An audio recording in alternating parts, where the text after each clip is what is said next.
Александр Лукашенко спачатку знік з радараў на некалькі дзён, а потым пачаў лётаць па коле. Мьянма, Аман, Алжир і зноў вярнуўся ў Аман. Што ён там забыў? Што азначаюць дзіўныя манеўры ў арабскім паветры? Навошта ён нечакана вярнуўся ў Аман, дзе ён толькі што ўжо правёў некалькі дзён? Чаму ягоны візіт у гэтую дзяржаву выклікаў шмат пытанняў? Як дзіўнавата ён сябе паводзіў у Алжыры? Пра гэта сёння ў праграме «Пра свет». З вами Сергей Пеляса і мой калега Зміцер Міцкевіч. Вітаю. Вітанне, Зміцер. Ну, давай пачнем храналагічна, як мы любім. Так? Вялікае турнэ па глобальным поўдні. Лукашенко прылецеў у Аман з нібыта рабочым візітам, але ніхто важны яго не сустрэў. Ані султан, ані прэм'ер-міністр, ані нават міністр. Яго сустрэў нейкі кіраўнік агенцыі па інвестыцыях. То бок справа ў грошах, ужо грошы, так? Арабскія Эміраты, Аман – гэта лукашэнкаўскія схаваныя грошы, так? Першая асацыяцыя. Хаця з султанамі, ну, все-таки сустрэўся. Сустрэўся, прилетел на аэропорт, знік амаль на 3 дні, 2,5 дні. Не было аніякай інфармацыі, дзе ён, што ён мог рабіць, мы зараз абмеркуем. І толькі пасля гэтых некалькіх дзён ён сустрэўся все-таки з султанам. Давай паглядзім першае відэо, паглядзім, як выглядала вось гэтая сустрэча Лукашэнкі з султанам Аману.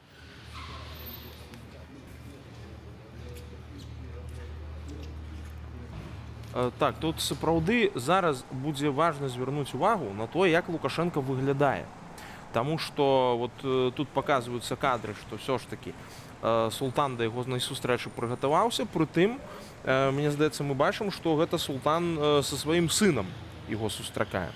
То бок сустрэча ўжо прыватная, нібыта, таму што ўсё ж такі Дзяржаўнага сцяга на лімузіне няма.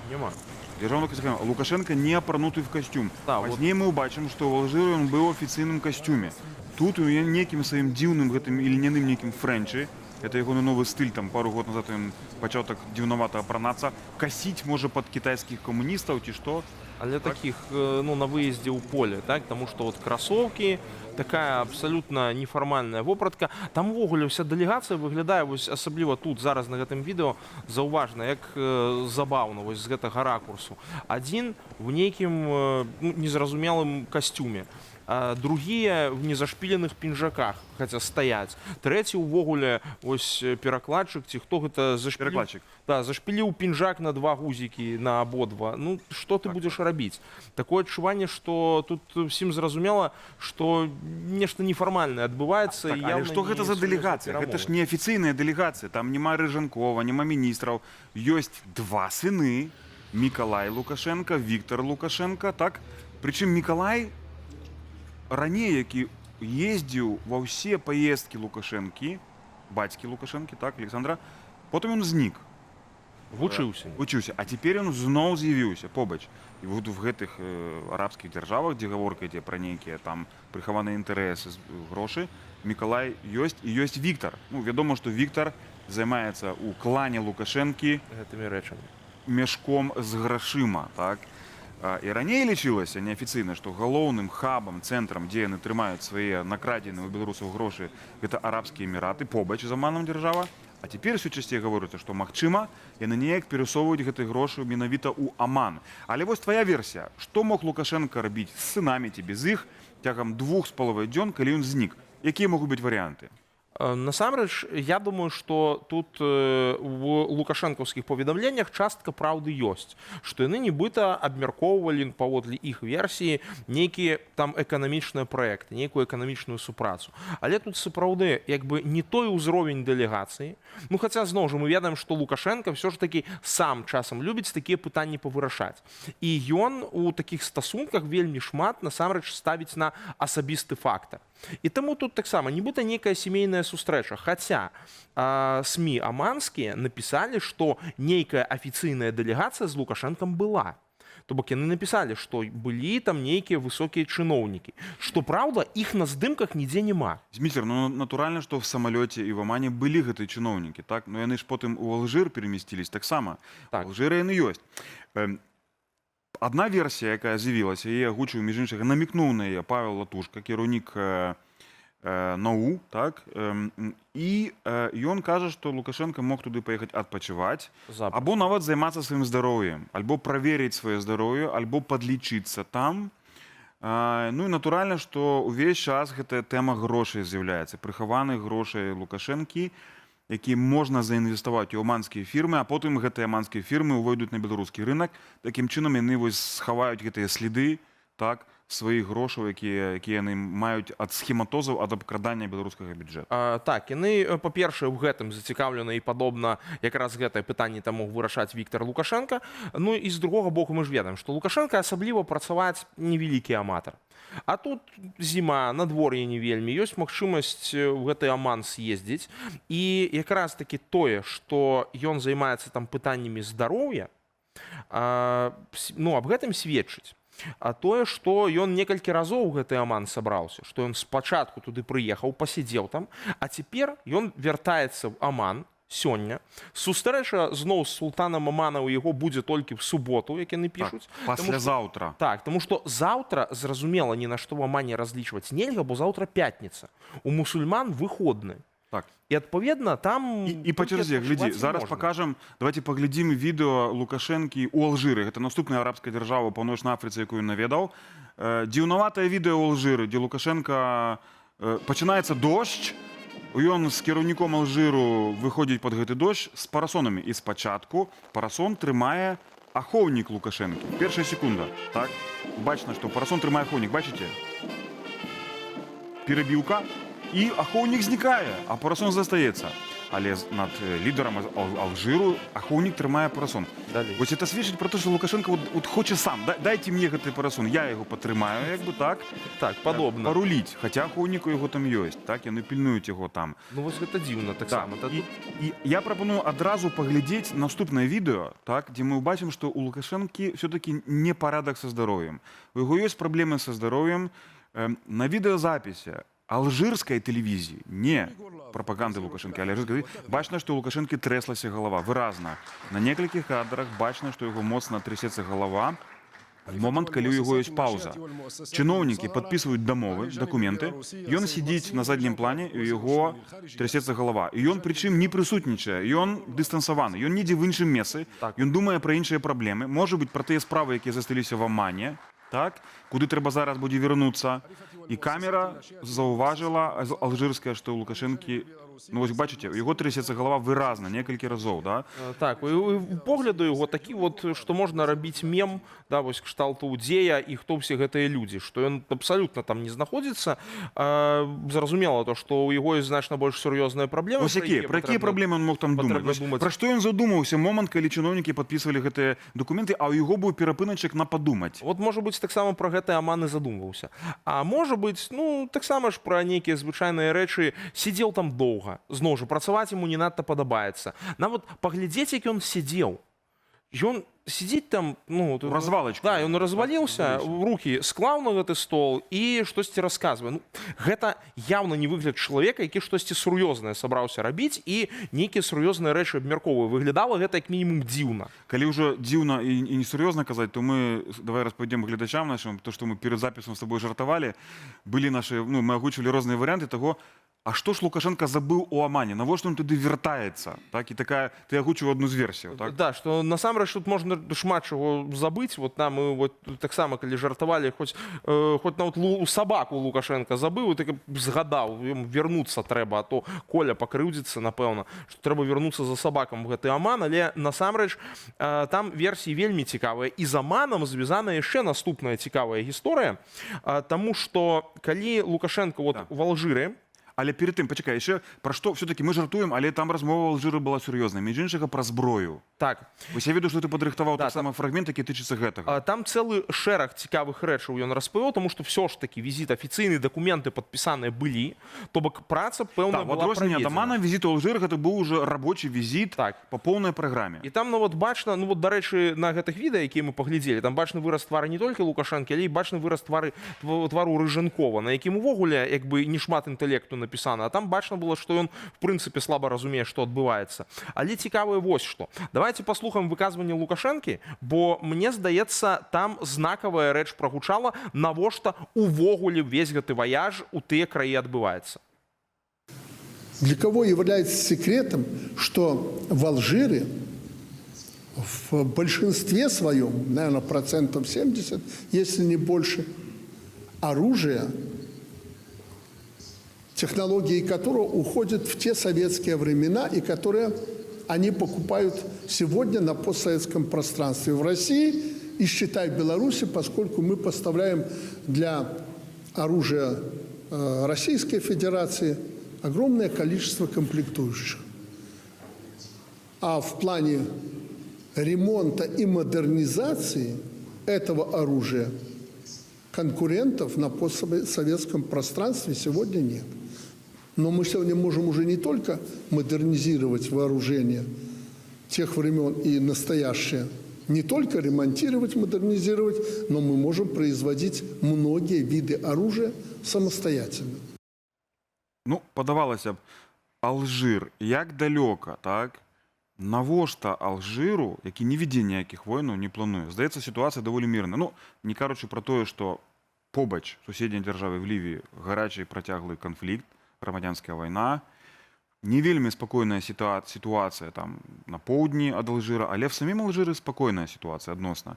Навошта Алжыру лукашэнкаўская ВПК, так, модернізацыя зброі, ремонт і закупкі нейкай зброі, на твою думку? Ну, гэта, в прынцыпе, стандартная тэма, паколькі Алжир давно базуецца на савецкіх сістэмах узбраення, так гэта назовем. І таму тут для Лукашэнкі адразу некалькі магчымасцяў. Ён сам гэта і ўзгадваў, дарэчы, што не влезла ў гэтае выказванне. Перад гэтым ён казаў аб тым, што вот таксама ремонт узбраення гэта вельмі важна.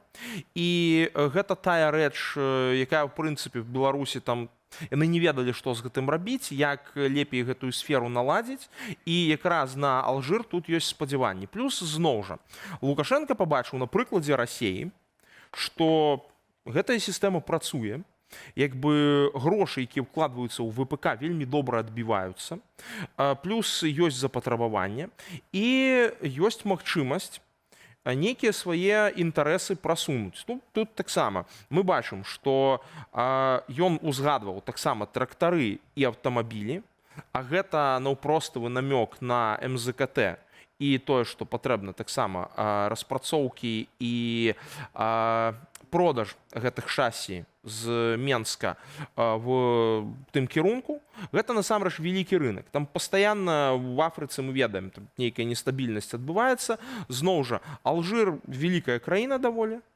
Пераўзбраенне там таксама адбываецца, там таксама ёсць, ну, яны разлічваюць ужо на гэтыя савецкія віды ўзбраення, адпаведна на гэтым яны будуць базавацца і закупаць такія рэчы далей. Таму Лукашенко лагічна, што хоча ў гэты рынок вклініцца. І яму гэта выгадна яшчэ з пункту гледжання таго, што ён з аднаго боку хоча аторваць гэты кавалак рынку, з другога боку хоча неяк не ўступіць в супярэчнасці з Расіяй. Маўляў, ну слухайце, мы ж в інтарэсах вашых саюзнікаў дзейнічаем. Гэта ж нібыта наша агульная справа. Таму што якраз расейцы на гэтым рынку вельмі моцна сядзелі.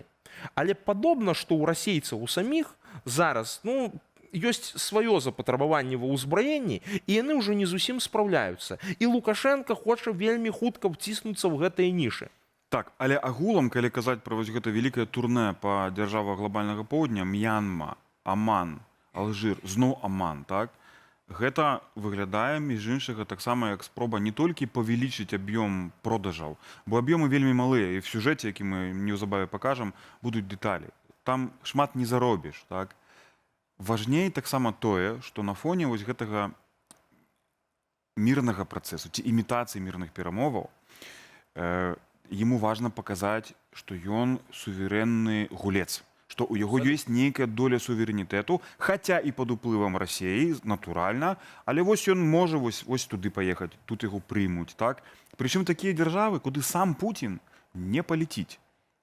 Ну так, то М'янму Путін, ну, я собі цяжка уяўляю, щоб він полетів, так? Змітер, у нас ще перед сюжетом є ще одне цікаве відео, так? Так, ще одне. Виказування Лукашенки про султана Амана, якое, ну, нейкім інакше, як нейкім кур'йозам складана назвати. Так, там ввогуле все выказванне суцэльны кур'ёз, бо таксама спрабуе Лукашенко апраўдацца заадно пра вось пра гэты візіт в Аман. Давайте паглядзім. Да, зараз паглядзім гэта відео і пракаментуем. У господина президента Алжира прекрасные отношения с султаном Омана и с этим государством.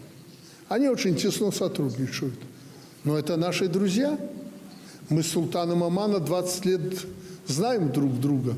И, как многие заметили, у нас хорошие отношения. Мы по всем позициям минеральных удобрений имеем технологии. Мы можем в том же Омане, это перекресток всех торговых путей, построить на троих, как я сказал, президенту предприятия и, проинвестировав, построить предприятие по известным технологиям, производить огромное количество минеральных удобрений, которые нужны и в Алжире, и в этом регионе, особенно в Африке. Так, ну ось бачиш, ён закрануў тему, тут, між іншага, две теми. По-перше, як такое магчыма, што ён знаёмы з султанам Оману так даўно? Ці гэта ввогуле магчыма, так? На твою думку. Так, тут насамрэч гісторыя вельмі цікавая, таму што Лукашенко першы раз быў в Омане в 2007 годзе. А цяперашні султан Хайтам бен Тарык аль-Саід стаў султанам і кіруе Оманам з 2020 году.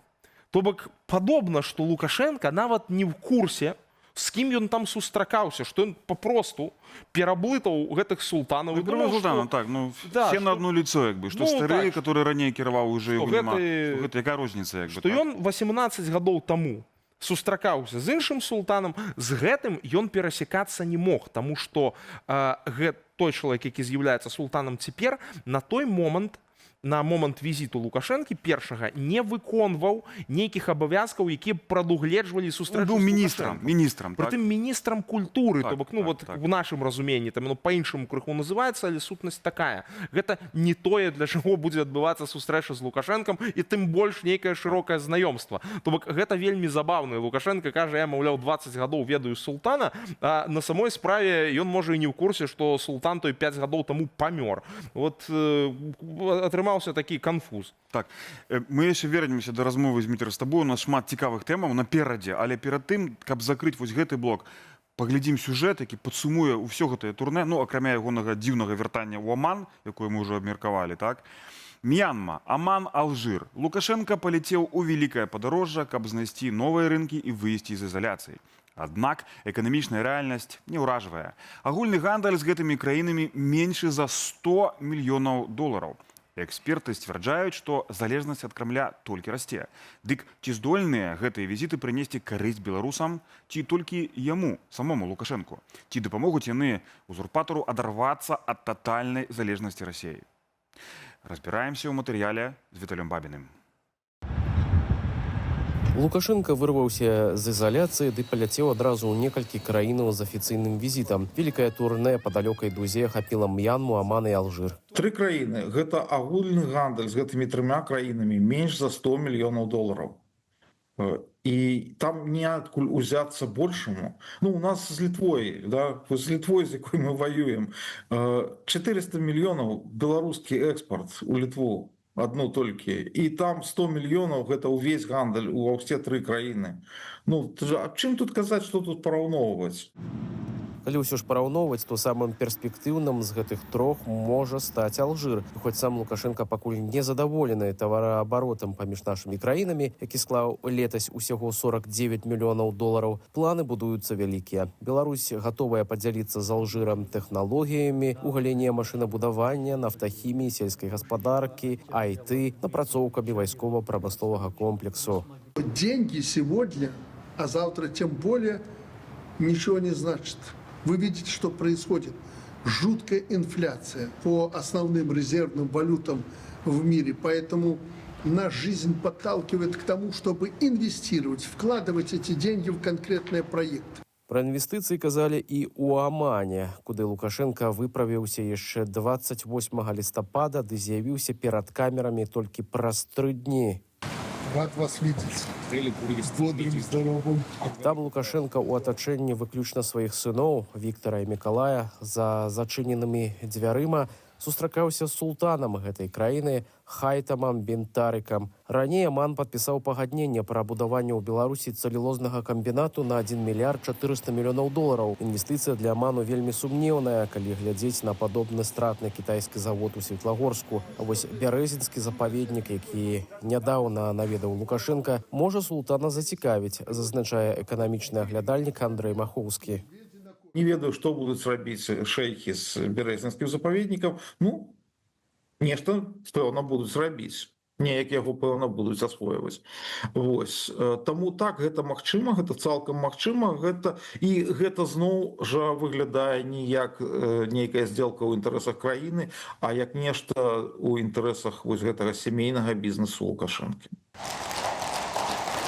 Яшчэ адная краіна далёкай дугі, з якой у Лукашэнкі апошнім часам наладзіліся стасункі, гэта Мьянма. Честно говоря, мы пока еще не заслужили такого внимания во время этого визита. У сталіцы гэтай краіны Нап'ідо Лукашенка не толькі паліваў дрэўца, біў званы і разглядаў самую высокую статую Буды, але і правёў канструктыўныя перамовы з кіраўніком хунты Мин Аун Ляйнам. В этом году мы с вами встречались 6 раз. Это говорит о том, что никакой изоляции нет и быть не может для наших стран. Бакі правялі супольны бізнес-форум, падпісаўшы пасля кантракты агулам усяго на 9 мільёнаў долараў. Аднак у выніку усе засталіся задаволеныя. Итог нашей работы Беларуси и Мьянмы в эти дни можно выразить одной формулой. У нас в Беларуси есть все то, что нужно сегодня мьянманскому народу. У вас есть все то, что нужно нам. А калі так, ці значыць гэта, што Лукашенка зможа паступова адарвацца ад эканамічнай залежнасці з боку Крамля, а гэтыя візіты можна будзе назваць эфектыўнымі не толькі з палітычнага гледзяшча. Калі у нас на пачатку года гандаль экспорту России складаў 65% ад усяго агульнага экспорту Беларусі, то вось улетку Лукашенко сам сказаў, што гэта ўжо 67%. Ну, то бок залежнасць толькі расце, то бок выніковасць гэтых візітаў яна адмоўная нават. Калі казаць пра палітычнае значэнне візіту, варта звярнуць увагу, што на фоне прыгожых карцінак з візітам Лукашэнкі у той жа Мьянме ўжо больш як 4 гады трывае грамадзянская вайна. Пры гэтым вайсковая хунта, якая праводзіць масавыя рэпрэсіі сярод мясцовага насельніцтва, запрасіла беларускіх інвестараў укладаць свае грошы ў мясцовую эканоміку. Вы укладзеце гэтыя грошы, а ці надоўга хопіць гэтага ўраду ў гэтай краіне? Ці ён не скончыцца раптоўна, так як скончыўся іншы сябар Лукашэнкі, новы сябар, прэзідэнт Гвінеі-Бісау. Зрэшты, з былым ужо цяпер прэзідэнтам Гвінеі-Бісау Умару Сісоку Эмбало Лукашенка сустракаўся ў Менску літаральна гэтым траўнем. Будавалі супольныя планы, прапаганда малявала прыгожую будучыню, а ўжо ў канцы лістапада прэзідэнт гэтай афрыканскай краіны, пайшоўшы на чарговы тэрмін, у выніку быў зрынуты вайскоўцамі. Так, ну, Дмитрий, паколькі Лукашенко зноў палетеў у Оман, то тэма візіта працягваецца, і на наступным тыдні мы яшчэ да яе вернемся, але цяпер переходзім да тэмы таго, што адбываецца в справе Беларусі на захадзе, так? Мы неўзабаве паглядзім сюжэт пра візіт Ціханаўскага ў Норвегію. Так, бо тут вельмі важна, таму што ты якраз быў на вельмі цікавым мерапрыемстве, у цябе падобна ёсць інсайды, бо ў цябе была магчымасць паслухаць заходніх чыноўнікаў. І я са свайго досведу ведаю, што яны вельмі часта, рыторыка іхняя в кулуарах адрозніваецца ад таго, што мы чуем афіцыйна. Што ў цябе за інсайды брусельскія? Так, сапраўды на гэтым тыдні удзельнічаў у канферэнцыі, Брюсселі выступаў у ёй у дыскусіі. Гэта была канферэнцыя на тэму «Беларусь – гэта частка сістэмы бяспекі Еўропы, ці яна па-за ёй», так? Адбывалася яна ў місіі дэмакратычнай Беларусі, такой сабе амбасадзе вольнай Беларусі ў Брюсселі. Я там выступаў, але між іншага слухаў там разумных людзей і пару думак адтуль, канечне, з кулуараў не магу перадаць, але тое, што гучала афіцыйна, я магу агучыць. Між іншага там выступаў адзін з высокіх прадстаўнікоў дыпламаты еўразвязу, які пацвердзіў, што палітыка еўразвязу як бы не мяняецца, і галоўны прыярытэт націск кладзецца на тое, каб ціснуць на рэжым, і тут вызваленне палітвязняў гэта справа нумар 1, і 2 гэта падтрымка беларускага грамадства. То бок еўразвяз пацвярджае вось гэтую палітыку, так?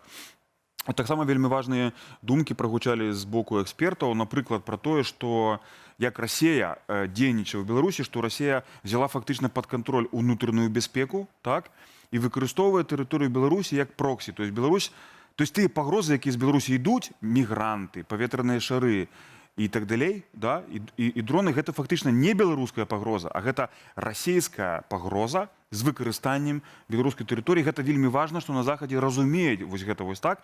На мою думку, так. І ўвогуле ўражанне такое склалася, што там цалкам не кепска разумеюць у нас сітуацыю. І гэта добрая навіна. Да, гэта насамрэч вельмі добрая навіна, бо вот таксама якраз пра гэта зараз вядзецца гаворка менавіта аб тым, што гэта пагрозы расійскія, якія праз Беларусь праецыруюцца. І мы цяпер перейдем да тэмы візіту Ціхановскай у Нарвегію, і потым працягнем размову.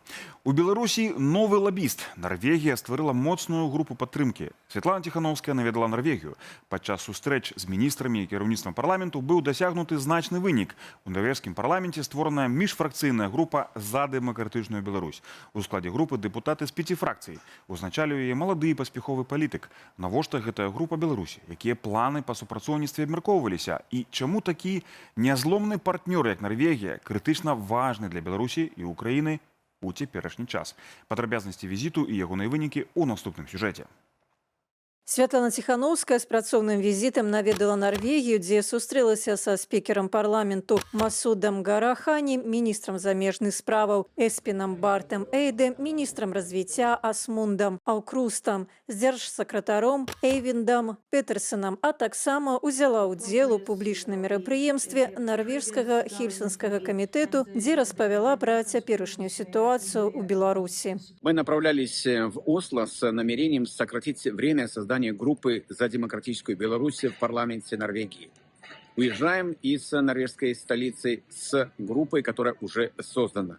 8 депутатов из 5 фракций норвежского парламента согласились работать по Беларуси. Да таго ж бакі абмеркавалі перамовы паміж Украінай і Расіяй ды рызыкі для Беларусі, становішча беларускіх добраахвотнікаў, рэпрэсіі рэжыму Лукашэнкі і магчымасці гуманітарных вызваленняў палітвязняў.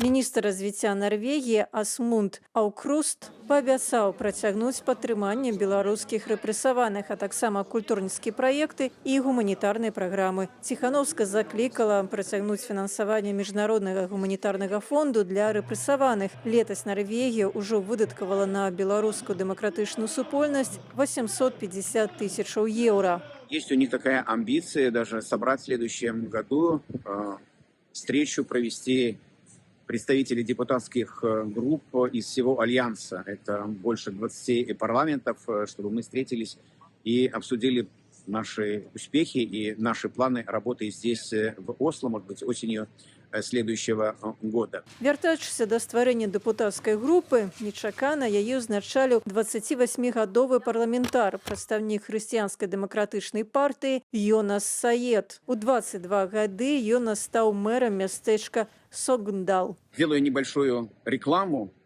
Йонасу. Он в 17 лет, представляете, в 17 лет стал депутатом местного совета, местного самоуправления. И не потому, что у него папа начальник, а потому, что так пожелали избиратели на честных свободных выборах. Далее, в 21 год он стал самым молодым в истории Норвегии мэром. И по опросам, которые проводились в 23 году, какой мэр самый успешный, эффективный, он занял первое место. Представляете? Проехал через всю страну на велосипеде, собирая деньги для ВСУ Украины. Для Нарвегії сапраўды пытанне Украіны ў прыярытэце. Той же міністр замежных спраў Нарвегіі Эспен Барт Эйде перад пачаткам пасяджэння Рады міністраў замежных спраў НАТО заявіў, што еўрапейскія краіны не прымаюць схемы падзелу Европы на кшталт ялцінскіх пагадненняў пасля Другой сусветнай вайны. Таму Беларусі, як і Украіне, у часы гэтых званых дагаварнякоў важны такія нязломныя партнёры, як Нарвегія. Дмитрий, ну ось гляди, Святлана Ціхановская куды б не прыехала, в якую дзяржаву не прыехала, амаль што в кожнай дзяржаве ў парламенце паўстае група за дэмакратычную Беларусь, так? Ці гэта Нарвегія, ці гэта Аўстралія. Дзеля чаго гэта патрэбна ввогуле, такія вось лабісцкія групы в парламентах? Ну вот якраз в тваім пытанні ёсць адказ, што гэта лабісцкая група для таго, каб былі магчымасці трымаць Беларусь на парадку дня. Таму што зноў жа гэта не проста пытанне Беларусі. Цяпер пытанне Беларусі гэта пытанне рэгіянальнай бяспекі. Гэта не толькі пытанне палітычнае. Гэта пытанне ўжо наўпростава, якое ўплывае на бяспеку грамадзянаў еўрапейскага звязу. Нарвегія, як краіна, якая мае мяжу з расійскай федэрацыяй, выдатна пры дапамозе прыкладу Беларусі і суседніх краінаў можа зразумець, якія гібрыдныя пагрозы могуць праектавацца непасрэдна для яе. І таму якраз для Нарвегіі гэты досвед важны. І адпаведна таксама для Нарвегіі, як для балтыйскай краіны, можна сказаць, ну, якая скандынаўскай, скандынаўскай, якая таксама на Балтыйскае море праектуе свой уплыў. Таму для іх таксама важны гэты досвед камунікацыі з Беларусю, камунікацыі аб тых праблемах і пагрозах, якія з тэрыторыі Расіі могуць выплываць, таму што і для іх спакой у гэтым рэгіёне вельмі важна. Гэта пытанне іхнай наўпроставай бяспекі. Это не недзе там в Іспаніі. А гэта вось у іх просто пад самым домам. Таму што для іх той же самы Калінінград гэта таксама пагроза. І вось менавіта калі мы берем гэты шырокі балтыйскі рэгіён, для іх пытанне Беларусі вельмі важнае. Так што якраз праз такія лабісцкія групы гэта вельмі добра тлумачыць і вельмі добра трымаць пытанне Беларусі. Тым больш, што все скандынаўскія дзяржавы традыцыйна вельмі блізка звязаны з Беларусю. Ну хаця б паходжанне полацкіх князёў, гэта паходжанне, яны былі вікінгамі, якія прыплылі са Скандынавіі. І мы тут перейдзем до нашага апошняга сюжэту, пасля якога яшчэ крыху абмеркуем справы бяспекі Беларусі, так? Так што застаемся ў студыі. 5 гадзінаў перамоваў, 0 вынікаў. Амерыканскі мірны план, узгоднены з Украінай, Масква сустрэла холадна. Пазіцыя Крамля нязменная. Без тэрытарыяльных саступак Кіева міру не будзе. Пакуль ЗША і Расія дэманструюць карысную дыскусію, Пуцін пагражае Еўропе. Аднак адной мэты Вашынгтону і Маскве падобна ўдалося дасягнуць. Якой? І у якім становішчы аказваецца Украіна, калі асноўны цяжар дапамогі кладзецца на Еўропу, а ЗША, магчыма, маюць уласныя эканамічныя інтарэсы ў Расіі. Галоўнае пры вынікі сустрэчы і сітуацыі ўкраіны у наступным сюжэце. 5 гадзін перамоваў і 0 вынікаў. Сустрэча амерыканскай дэлегацыі з Пуціным не наблизила мир ва Украине. Мы не обсуждали конкретные формулировки, конкретные американские предложения, а обсуждали суть того, что заложено в эти американские документы. С чем-то мы могли согласиться, и президент это подтвердил своим собеседникам. Что-то у нас вызвало критику, и президент тоже не скрывал наше критическое, даже отрицательное отношение к ряду предложений. Корыстная дискуссия, подсумует помощник Путина Юрий Ушаков. Обсуждались конкретно территориальные проблемы, без которых мы не видим разрешения кризиса. Крызіс гэта расплывіста Расія называе вайну, якую развязала супраць Украіны. І вось гэты момант наконт украінскіх тэрыторыяў бадай галоўнае ва ўсёй 10-хвіліннай прамове Ушакова. Без тэрытарыяльных саступак размовы пра мір быць не можа. Аднак казаць гэта вось так наўпрост Кремль не асмеліцца. Главное, что состоялась весьма полезная дискуссия. И главное, еще раз подчеркну, что стороны заявили о готовности продолжать совместную работу для достижения мирного, долгосрочного мирного регулирования на Украине. Расія не гатовая паўтарыць памылкі нядаўняга минулага, калі за адсутнасць жадання ісці на мірныя перамовы ЗША ўвялі санкцыі супраць яе энергетычнага сектару. Когда речь идет именно о переговорах по Украине, да, и Украина, даже Путин, очень тщательно пытаются сделать так, чтобы на них нельзя было свалить провал переговоров. И Зеленский говорил в обращении в этом к украинскому народу, когда он говорил, что мы находимся в очень важный момент в войне, очень рискованный, он говорил, что Украина не будет препятствием к миру. И Путин перед этой встречей тоже заявил, что, значит, европейцы пытаются свалить на нас значит, провал переговоров. Но мы этого им сделать не дадим. Толькі розніца ў тым, што Украіна не мае іншага выйсця. 4-й год яна мусіць абараняцца ў той момант, як Расія кідае ўсе сродкі на вайну ад жывой сілы да вырабніцтва дронаў. Апошняе вельмі істотна, бо літаральна да гэтага месяца лічылася, што менавіта Украіна тут мае перавагу. Крэмль жа па сутнасці нічым не абмежаваны і можа цягнуць, колькі спатрэбіцца. Пра гэта Пуцін казаў адкрыта літаральна за 5 дзён да апошніх перамоваў з США. Войска Украины уйдут из занимаемых ими территорий, вот тогда и прекратятся боевые действия. Не уйдут, мы добьемся этого вооруженным путем. Гэта Пуцін казаў 27 лістапада. 23-го скончыліся перамовы Украіны з США ў Жэневе. То бок у Маскву зяць Трампа Джерард Кушнер і спецпрадстаўнік Трампа Стыў Вітков везлі ўжо звераную з Украінай пазіцыю. І Маскву, як бачна, гэтая пазіцыя не задаволіла. На гэта таксама указвае адсутнасць каментароў з боку Віткафа і Кушнера. Сам Трамп пракаментаваў сустрэчу толькі праз сотні. Амерыканскі лідар усцяж верыць, што Пуцін хоча завершыць вайну і ўзнавіць працоўныя адносіны з США. Ці гэтага перш за ўсё хоча сам Трамп. Пра эканамічную супрацу з Расіяй ён сам казаў не раз, а цяпер Масква не саромецца падганяць Вашингтон. Нужно уже проявить реальное стремление к этому, как в Москве, так и в Вашингтоне. Безусловно, у США есть интересы в России экономические. Частично эти интересы мы можем вспомнить благодаря переговорам, которые были у России и США в Анкоридже, в Аляске в текущем году, где говорилось о разработках редкостноземельных элементов, которых большое количество в России, о разработке Северного пути. Як адзначаюць аналітыкі газеты Wall Street Journal, для Трампа сумяшчэнне бізнесу і палітыкі звыклая рэч. Таму цалкам магчыма, што ступар у перамовах не стане перашкодай для, як любіць казаць прэзідэнт США, вялікай здзелкі. Канешне, наўрад ці гэткую перспектыву ўспрыме 4-й бок еўразвяз. Але, як вядома, з Еўропай Трамп не лічыцца. Магчыма, таксама таму за некалькі гадзінаў да перамоваў Пуцін дазваляе казаць сабе наступнае. Мы не собираемся воевать с Европой, я уже об этом 100 раз сказал. Но если Европа вдруг захочет с нами воевать и начнет, мы готовы прямо сейчас. Еўропа, што істотна, мірнага плана гэтакі не бачыла. Гэтак США, верагодна, чарговы раз дэманструюць, што Еўропе не месца за сталом перамоваў. Гэткім чынам Украіна аказваецца ў яшчэ больш уразлівым становішчы, таму што цяпер асноўны цяжар дапамогі лёг менавіта на еўразвяз. США, ў сваю чаргу, добра разумеюць, што пакінуць Украіну Еўропа не можа, бо гэта таксама абарона цэлага кантыненту ад расійскай агрэсіі. Гэта мы, Еўропа, плоцім за гэтую вайну. Як з пункту гледжання функцыянавання украінскай дзяржавы, гэтак і з пункту гледжання фінансавання абароны Украіны. Злучаныя Штаты Амерыкі ўжо не плоцяць амаль нічога. Гэтую думку Радослаў Сікорскі выказаў падчас саміту міністраў замежных справаў чальцоў дзяржаваў НАТО, дзе сярод іншых быў і міністр замежных справаў Украіны Андрэй Сібіга. Украіна не ўваходзіць у склад Паўночна-Атлантычнага альянсу. Больш за тое, забарона на гэта сярод так званых патрабаванняў Крамля. Ці не гэта хіба лепшы адказ Пуціну на ягоныя пагрозы?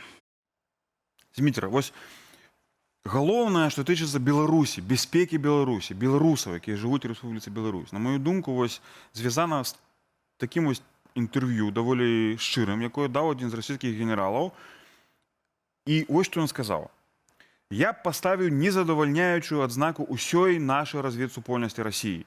Па сутнасці, кіраўніцтву Украіны была выказана, я б сказаў, і лжывая інфармацыя, што 70% насельніцтва Украіны за нас, то бок за Расію, а 30 супраць. Аказалася роўна наадварот. 30 за нас, а 70 супраць. Вот в кантэксце Беларусі, на твою думку, якое гэта мае значэнне, вось гэта заява? В першую чаргу гэта мае значэнне аб тым, што Крэмль схільны пераацэньваць свае здольнасці. У іх вельмі часта так здараецца. Мы памятаем, што і ў 2014 годзе ва ўкраіне яны таксама планавалі мінімум мяжу па Днепры. То бок яны таксама, карацей, думалі такімі катэгорыямі. В плане Беларусі яны таксама могуць думаць такімі катэгорыямі. І менавіта таму... Што беларусы прям вось моцна падтрымліваюць Расію, так?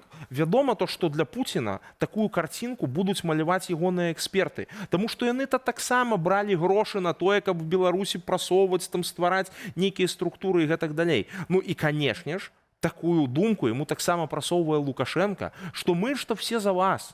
Мы ж, Владимир Владимирович, за тебя.